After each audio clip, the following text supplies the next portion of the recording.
Bonjour, bienvenue, bonjour. Nous allons parler de caricature aujourd'hui, mais plus précisément sans doute de... Au fait, de quoi allons-nous parler? De... L'assiette au beurre.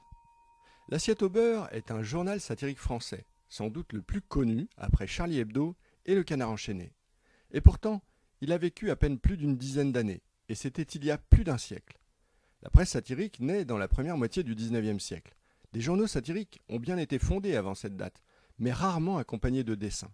Le pas est franchi avec La Caricature, un hebdomadaire lancé en 1830 dans lequel dessinera Daumier. À l'époque, un tel journal compte quelques milliers d'abonnés seulement. Mais à quoi sert un hebdomadaire satirique?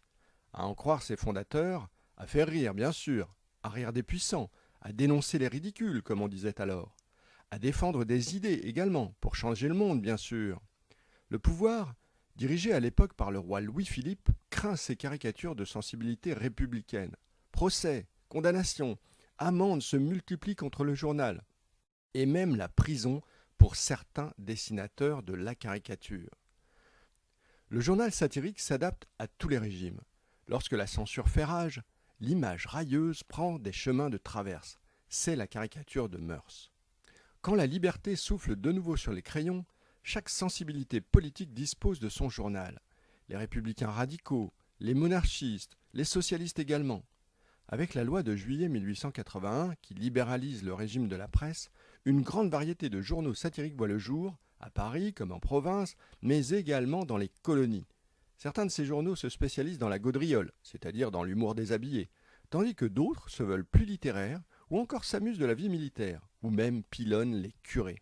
Ha ha, on rigolait bien à la fin du XIXe siècle. Enfin, dans les journaux surtout, parce que dans la vraie vie, c'était pas rose tous les jours. L'époque voue un tel culte à la presse satirique que certains titres naissent pour accompagner un scandale et disparaissent aussi vite qu'ils sont apparus. Tous ces journaux ont un point commun. Ils sont fondés par des patrons de presse qui doivent trouver un large lectorat pour survivre. Le journal satirique est une marchandise, comme un livre, un quotidien d'information ou encore un objet manufacturé. Alors, vous vous demandez maintenant qui a bien pu fonder ce fameux journal L'Assiette au beurre. Eh bien, je vais vous le dire, moi, il s'agit de... Mais de qui au fait? Oui, de qui? Sigismund Schwarz. C'est un patron de presse né en 1858 en Hongrie et naturalisé français à la fin des années 1880 qui fonde l'Assiette au beurre en 1901. Il possède alors d'autres journaux comme Le Froufrou, Le Pompon, Sans gêne ou encore Le Tutu, très différent de l'Assiette au beurre dont il est difficile de trouver un équivalent à l'époque. Contrairement aux autres périodiques de ce type, qui mêlent dans leurs pages articles et caricatures, comme la fameuse revue hebdomadaire Le Rire, fondée en 1894 par l'éditeur Félix Juven, l'Assiette au beurre publie presque uniquement des dessins, la plupart du temps des dessins pleine page et même en double page.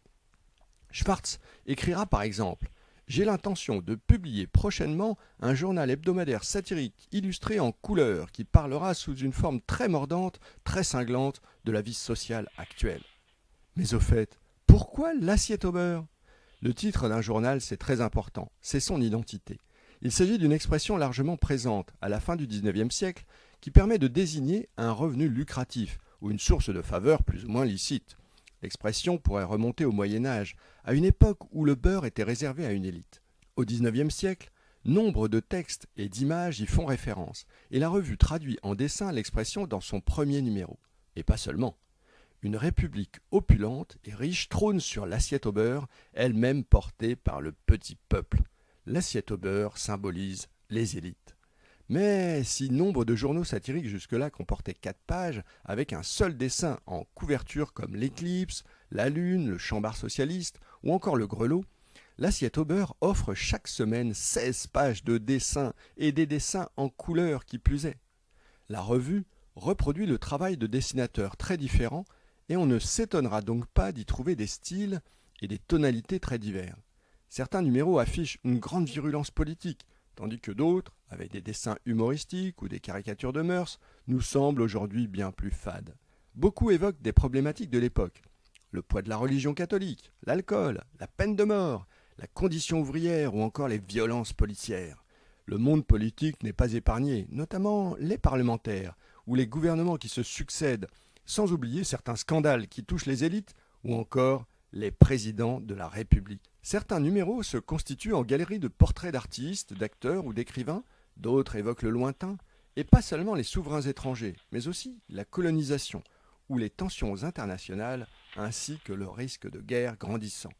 Dans cet ensemble, peu de dessins sont spécifiquement anticapitalistes, anticolonialistes ou antimilitaristes, mais ce sont ceux qui ont le mieux traversé le temps. À noter des numéros antiféministes et d'autres raillant l'homosexualité. Certains numéros portent sur des sujets bien moins sérieux comme les cocus par exemple, ou les plages. Si dans les années 1870 à 1900 nombre de journaux satiriques ont été portés par un unique dessinateur, l'Assiette au beurre a fait appel à des dizaines d'artistes français ou étrangers, italiens, allemands, espagnols, tchèques, grecs, hongrois, suisses, etc. En tout plus de 200 dessinateurs différents, mais aucune dessinatrice. Ceux dont on se souvient aujourd'hui encore s'appellent Villette, Kupka, Steinlen, Grandjouan, Vallotton, Josso ou Poulbeau. Certains étaient des artistes reconnus, comme Juan Gris. La plupart des dessinateurs rêvent de carrière artistique, mais doivent se satisfaire de la presse comme gagne-pain. Bon, je te vois trépigner sur ta chaise. Tu te demandes, mais à qui s'adresse un tel journal? Je vais te le dire, il s'adresse à... Mais à qui s'adresse-t-il au fait, à qui? À ses lecteurs, bien sûr, mais contrairement à ce que l'on pourrait croire, en se focalisant sur les numéros les plus virulents, l'Assiette au beurre n'est pas un journal militant comme d'autres titres qui affichent à l'époque une ligne politique radicale et marquée. On peut citer Les Corbeaux ou La Calotte, des journaux anticléricaux, ou plus à droite, Le Charivari, La Bastille ou encore Le Petit Panache. L'Assiette au beurre est même un journal cher, destiné à un public relativement aisé qui cherche une vraie virtuosité artistique. L'Assiette au beurre se vend entre 25 et 50 000 exemplaires chaque semaine. Certains numéros auraient atteint les 200 000 exemplaires. Même si la loi de 1881 a donné une grande liberté aux dessinateurs, ce type de journal suscite parfois la colère des autorités. C'est le cas notamment avec un numéro visant l'Angleterre, et ce fameux dessin en 4e de couverture qui représente l'allégorie britannique sur le postérieur de laquelle le dessinateur Weber a habilement figuré le visage du roi anglais Édouard VII. La justice aurait bien eu du mal à condamner un tel dessin. Les autorités usent donc d'un subterfuge en pressant le préfet de police de Paris d'interdire le journal à l'affichage dans les kiosques ou les librairies notamment, ce qui entraîne une baisse considérable des ventes. Le journal trouve la parade en recouvrant sur certains numéros le visage du monarque d'une longue robe bleue à pois blancs. Si l'Assiette au beurre rencontre un indéniable succès, elle doit faire face rapidement à des difficultés financières et s'essouffle au point de sombrer en juillet 1912.